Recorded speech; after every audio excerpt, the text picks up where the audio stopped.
what's up guys, it's Kay here, and welcome to episode 2 of my Hero Gear walkthrough series, where I'm gonna go over each and every specialist in Black Ops 3 and take you guys along the journey with me as I unlock their respective hero gears.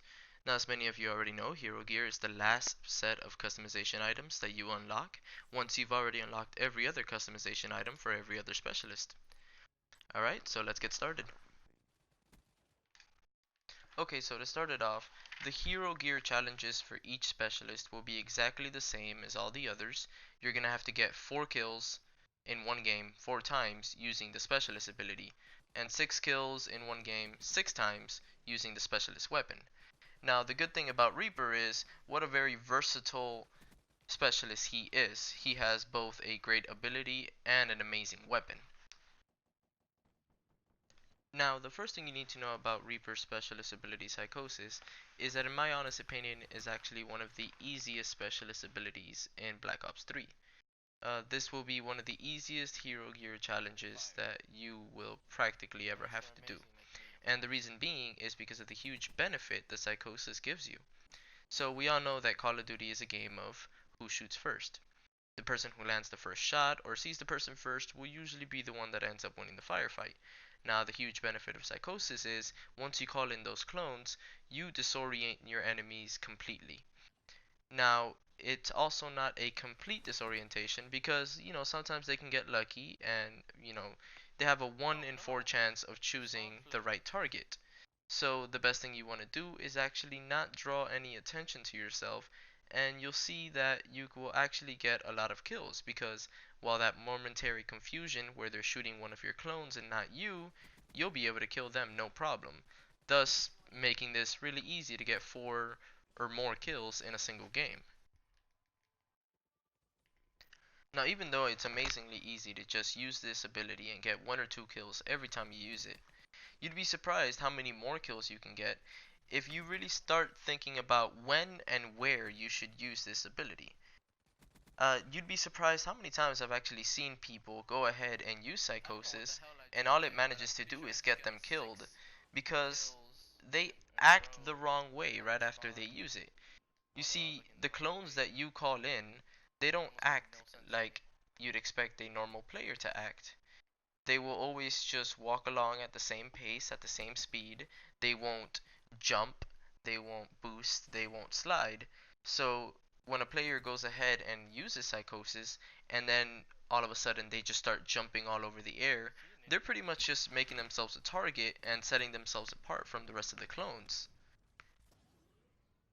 So the best way to actually use Psychosis is once you call it in, you should actually go ahead and copy what your clones are doing. Follow them around and walk at their same pace without jumping around and setting yourselves apart. And you'll notice that it actually takes the enemy a lot longer to find out which one's the real you and which ones are the clones, thus getting you a lot more kills. And of course, like always, you should always run overclock when you're trying to complete the specialist hero gear challenges. And play the game mode that feels better for you, but I also do recommend round-based game modes such as Domination or even Safeguard. Of course, I found out that Safeguard works best for me. It's just usually a lot more time to complete the challenges there, as most of the time you'll actually end up playing 4 rounds of Safeguard.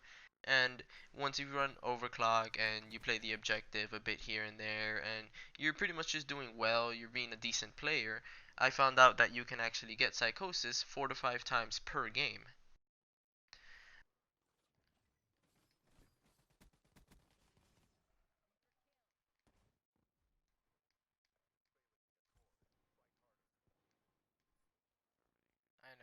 Of course, if you also need another boost to get more kills out of Psychosis, I do recommend playing the flank.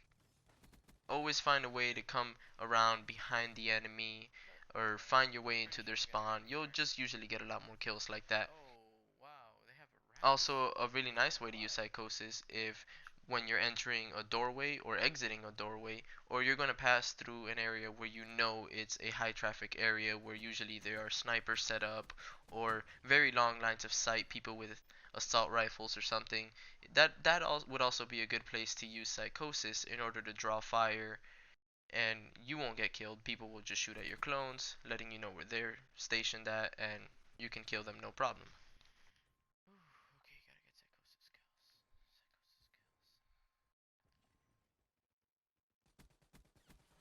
skills.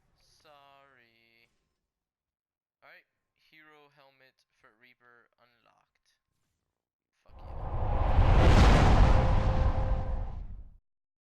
Now, Reaper's specialist weapon is the Scythe, and this is by far one of the easiest specialist weapons to use in Black Ops 3. I know I said the same thing about Reaper's specialist ability, but they pretty much go hand in hand. Reaper is a very versatile specialist to use in Black Ops 3. He's all around amazing to use, and anybody of all skills can actually do well with him. Now, the great thing about the Scythe is that it is pretty much a handheld death machine that you pull out of your own wrist, and it has 150 bullets, and you actually have quite a fair amount of time where if you pull it out and only manage one kill, you have a couple of seconds where you can actually walk around and try to find the rest of your kills. And when I do, they instantly die.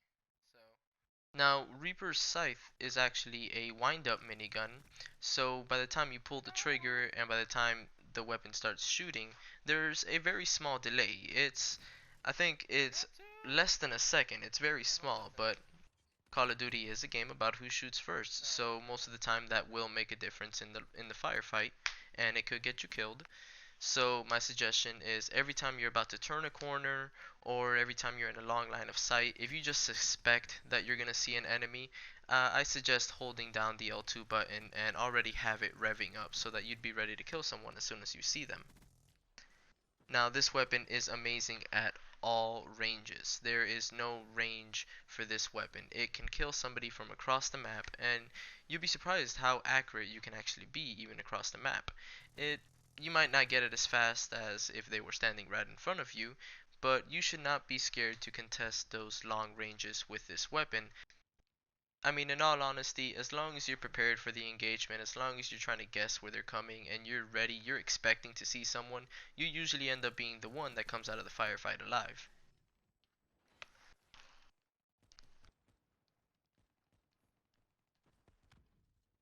Now, another added benefit to Reaper's Scythe weapon is the ability to run and gun.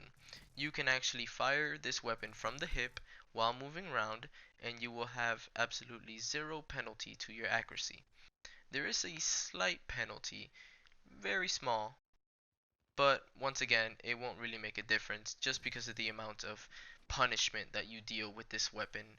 The accuracy isn't really going to matter because the high velocity and the high amount of bullets that you're pumping out at once, most people will not survive. So it'll actually be very useful, let's say when you're entering a room, you're trying to clear a room, you can actually shoot around the corners, no problem, firing from the hip. Also, when you're going to enter a line of sight, like I've said, and you suspect someone's already there, you can actually strafe the corner while already firing, and it's that extra added couple of seconds that will probably land you the kill. Now, once again, just like I recommend with every other specialist ability and specialist weapon, if you're trying to complete their hero gears or pretty much just any of their ability and weapon challenges, I do recommend running Overclock again. Using Overclock, you'll get Reaper's Scythe weapon about 2 or 3 times on average per game. It is possible to get it more if you're doing amazing.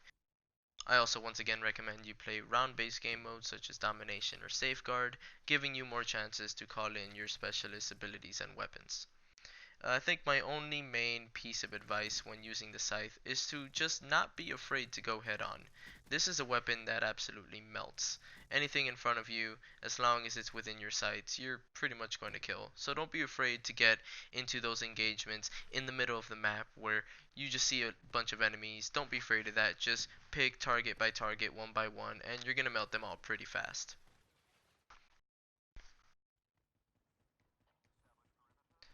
Now, once again, if you guys found anything at all in this video helpful, useful, or even entertaining, please don't forget to leave a like and maybe a subscription. It'll really help me out. And thank you all again for watching this video, and hopefully I'll see you next time.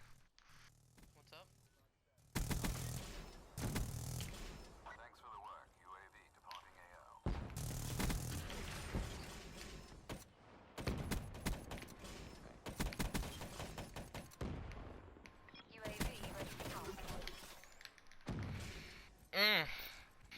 I just went on an almost 10 kill streak using my scythe and gore gun.